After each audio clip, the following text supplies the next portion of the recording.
Sir बिना लाग लपेट के मेरा पहला सवाल यही, कहाँ थे आप 4 दिन? मैं कहीं नहीं था, मैं छात्रों के बीच में ही था। दरअसल क्या होता है कि उत्तेजना और युवा दोनों का मिलन बड़ा खतरनाक होता है। दुर्घटना घटी, बड़ी दुखद घटना घटी, बहुत दुखद घटना घटी। मैं दिल्ली में ही था, हूँ भी। मुझे ये लग रहा था कि जो मेन समस्या है, मूल उग्रता, उत्तेजना से कुछ नहीं होने वाला। सूरत में घटना घटी 2019 में, 22 लड़के जलकर मरे। अभी राजकोट में घटना घटी, गेमिंग जोन में लड़के मरे, जलकर मरे। ऐसे न जाने कितनी घटनाएं हैं। मेरा कहना यह है, जो कि अभी मैंने अपने चैनल पे भी इसको इशू किया, मैंने कहना यह है कि समस्या का जो मूल है कि अगर सरकार एक कानून बनाए, हम कानून की मांग करें। मैं अपने विद्यार्थियों से, स्टूडेंटों से, छात्रों से ये कह रहा हूँ, हाथ जोड़कर कह रहा हूँ कि आपको, मैं आपके साथ हूँ, आप चलिए मेरे साथ। मैं मांग करता हूँ कि कानून बनाया जाए कि जो भी संस्था का ओनर है, जैसे मैं संस्था चलाता हूँ अवध ओझा क्लासेस, अगर मेरे सेफ्टी कंप्लायंस नहीं है तो पहले आप तो मुझे एनओसी नहीं मिलनी चाहिए, और अगर मुझे एनओसी मिलती है तो मेरे संस्था में अगर कोई दुर्घटना घटती है तो मुझे और उस एनओसी देने वाले अधिकारी को आजीवन कारावास होना ही चाहिए। जब तक कठोर दंड का विधान नहीं होगा ये घटनाएं घटती रहेंगी। 6 महीने बाद फिर सब कुछ नॉर्मल हो जाएगा। अभी सीलिंग कर देंगे, दिखा देंगे, कार्रवाइयां कर देंगे, फिर 6 महीने बाद क्या होगा? मेरे सामने मेरे कोलीग संजीव वर्मा सर, मतलब इकोनॉमी में उतना बड़ा नाम इंडिया में नहीं था, सिर्फ बेसमेंट में दम घुटने की वजह से उस आदमी की मृत्यु हुई थी क्लास चलते वक्त। अच्छा, हाँ, 2 से 4:30 वाली वो क्लास ले रहे थे। संजीव वर्मा सर, बहुत बड़ा नाम संजीव वर्मा सर, और मैं करोल बाग में क्लास ले रहा था उसी वक्त पर, और क्लास दोनों आदमी ले रहे थे, और बेसमेंट की क्लास थी। मैं कई बार कह चुका था कि सर बेसमेंट की क्लास में घुटन होती है, और बेसमेंट की क्लास थी, और संजीव वर्मा की डेथ बेसमेंट में क्लास लेते वक्त हुई। उस वक्त किसी ने इस बात पर ध्यान नहीं दिया। कौन सी कोचिंग थी?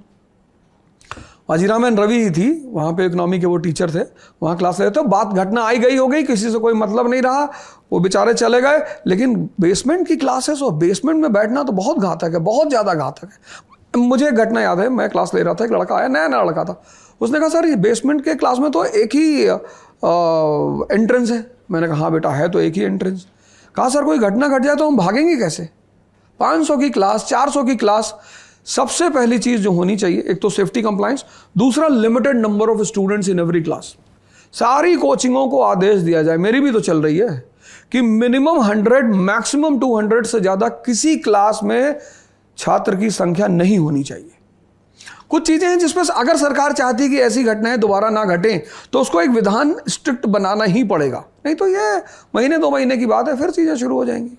गाली दे रहे थे, इतनी सारी वीडियो भेज रहे थे, गाली दे रहे थे। उनको क्या पता मैं किस परिस्थिति हूँ। मेरे पिता की उम्र 90 वर्ष है। मैं 27 तारीख को वर्कशॉप लिया हूँ जयपुर में। मेरे पिताजी की 90 वर्ष उम्र है। इन सारे घटनाओं से वो इतने ज़्यादा आहत हुए हैं, इतने ज़्यादा, मतलब उनको लगा कि ये मैंने किया है। मेरी माँ और मेरे पिता दोनों इतने बुजुर्ग हैं, और जिस तरह से माहौल बना देश में, जिस तरह से मेरी माँ को कचहरी में जाके वकीलों ने बताया कि तुम्हारा बेटा तो वहाँ लड़के मर गए उसकी कोचिंग में, उन्होंने किसी ने ये थोड़ी कहा कि फला फला कोचिंग में जाके मर गए। मेरी माँ को कचहरी में जाकर वकीलों ने कहा कि तुम्हारे बेटे की कोचिंग में लड़के मर गए हैं, उसके ऊपर क्रिमिनल ऑफेंस लग गया है, और दोनों की स्थिति खराब हो गई।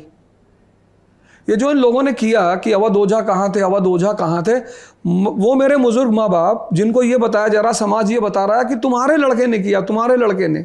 किसी को क्या पता? यूट्यूब पे जिस तरह से बातें चल रही, सोशल मीडिया पे जिस तरह से बातें चल रही, उसमें तो ऐसा लग रहा है कि मेरी कोचिंग थी, मैंने करवाया, मुझे ढूंढा जा रहा था, मैं नहीं आता वहाँ पर। एक दिन नहीं आया, दूसरे दिन नहीं आता, मैं जिम्मेदार था।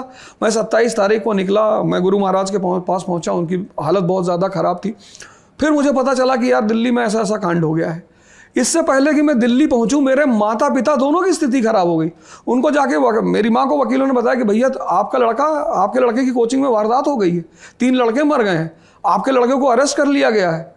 अब बताओ पांडे जी, जिसके बुजुर्ग माँ बाप सदमे में आ जाएंगे, वो अपने घर जाएगा, अपने माँ बाप को देखने की यहाँ आएगा। माँ बाप को क्या पता कि किसके कहाँ घटना घटी। देश में इस वक्त तो ऐसा माहौल बना हुआ है कि इस घटने के लिए 2 आदमी जिम्मेदार हैं, एक अवध ओझा, एक विकास देव कीर्ति। हाँ ठीक है, आप हमसे आशा करते हैं, हम आपके लिए लड़ेंगे भी।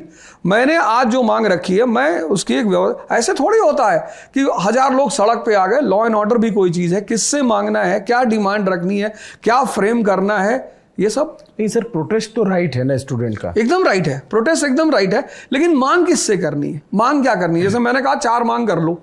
चार सूत्रीय प्रोग्राम मैंने निकाला। पहला सेफ्टी कॉम्प्लायंसेस, और फिर एक सिविक सेंस स्टूडेंट में भी होना चाहिए कि आप जहां जा रहे हैं आप वहां देखें कि अगर आपकी सेफ्टी के लिए चीजें नहीं है, आप उसका विरोध करें। उस वक्त आप क्यों वहां पर समझौता कर लेते हैं?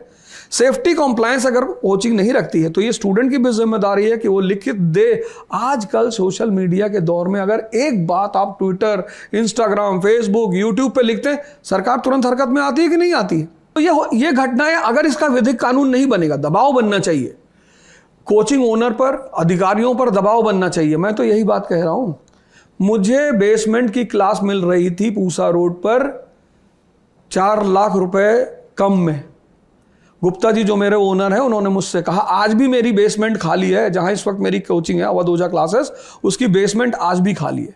उन्होंने मुझसे कहा कि मैं आपको बेसमेंट 18 लाख रुपए में दे दूंगा, आप 18 में ले लो। मैंने कहा भाई साहब बेसमेंट में जाना नहीं है, मैंने बेसमेंट में बहुत क्लास ली है और मैं जानता हूं बेसमेंट की क्या स्थिति है, और आज नहीं तो कल, ये मैंने उनसे कहा कि आज नहीं तो कल आप देख लेना ये सारी बेसमेंटें बंद हो जाएंगी। बेसमेंट मतलब एक कंसंट्रेशन कैंप, आप अंदर चले गए, आपकी भी कोई गारंटी नहीं है। मैं खुद, मैंने संजीव वर्मा सर की बात बताई, मैं क्लास ले रहा था, भूकंप आ गया, लड़के बेचारे भागे। हमने कहा देखो यार भागने से कोई फायदा है नहीं, धीरे धीरे निकल लो, जो होना होगा होगा, नहीं तो सब मारे जाएंगे इसमें। तो बेसमेंट मतलब कि आप तो ये मान के चलो कि जो भी बेसमेंट में बैठा हुआ है उसकी जान तो दांव पे लगी ही हुई है।